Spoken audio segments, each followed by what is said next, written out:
อีกหนึ่งบรรยากาศของการเดินทางมาเที่ยวบุญนมัสการพระธาตุหลวงเวียงจันทร์ของพ่อแม่ประชาชนโดยการใช้บริการขี่ฟรีรถเมล์ด่วน BRT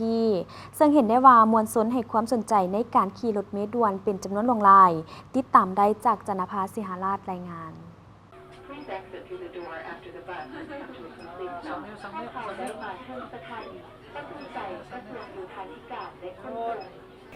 สบายดีท่านผู้ชมมื้อนี้ทีมข่าวโทรภาพนครหลวงจันทร์ของพวกเขาจะพาท่านผู้ชมมาติดตามภาพบรรยากาศของพ่อแม่ประชาชนที่ได้เดินทางมาใช้บริการรถเมล์ด่วน BRT เพื่อไปเที่ยวชมอยู่ในงานบุญนมัสการพระธาตุหลวงเวียงจันทร์ประจำปี 2025 นี้ซึ่งว่าเพิ่นได้เปิดให้บริการขี่ฟรีนับตั้งแต่เวลา 17:00 น. ไปจนถึงเวลา 23:00 น. ส่วนว่าภาพบรรยากาศจะเป็นเท่าใดนั้นไปติดตามพร้อมกันในงานบุญนมัสการพระธาตุหลวงเวียงจันทร์ปีนี้อีกหนึ่งการให้บริการที่ได้รับความสนใจและตอบรับเป็นอย่างดีจากพ่อแม่ประชาชน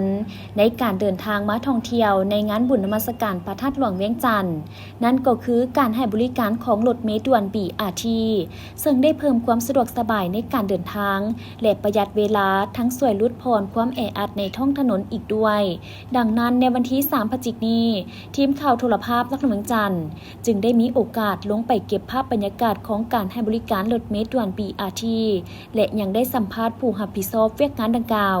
ซึ่งท่านนางจันสุขจันทวงศ์วิชาการแขนงขนส่งแผนกโยธาธิการและขนส่งนครหลวงจันทร์ได้ให้สัมภาษณ์ถึงการให้บริการและรวมไปถึงข้อสะดวกและข้อยุ่งยากต่างๆว่าเจ้าสบายดี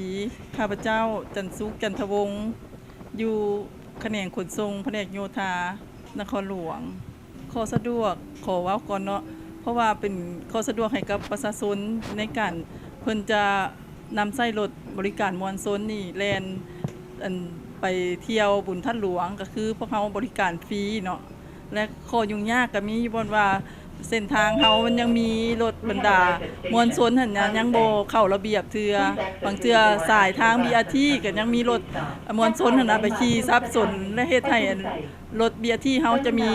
ระยะเวลาที่ว่าซักซ่าจากที่เฮากำหนดไว้มวลชนนี่จะ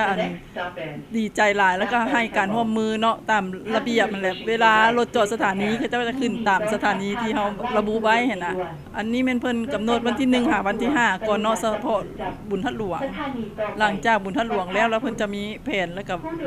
เดินรถอีกแบบนึงอันนี้มันเฮ็ดรับต้อนบุญทัดหลวงแล้วก็ให้บริการมวลชนในนครหลวงแล้วก็ทั่วประเทศแหละที่มาร่วมบุญทัดหลวงอยากฝากถึงพ่อแม่ประชาชนที่ว่าจะมาขึ้นรถเมล์ BRT ของพวกเขา1ให้กำได้ว่าสถานีเฮาอยู่จุดใดเนาะแล้วก็ให้ติดตามเวลาและเพิ่นกำหนดไว้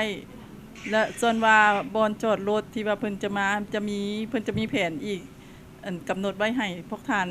ได้ไปจอดรถส่วนตัวเพื่อมานำใช้รถมวลชนนี่เนาะเพื่อเป็นข้อสะดวกบ่ให้รถอัดในการสัญจรเฮ็ดให้สภาพบนท้องถนนมีความรู้ลวงในการแล่นรถจะบ่ให้มีการรถติดอยากให้พ่อแม่ประชาชนให้ความร่วมมือนี่ก็เป็นอีกบาทก้าวนึงของโสมหน้าใหม่นครหลวงเฮาในการนำใช้รถบริการมวลชน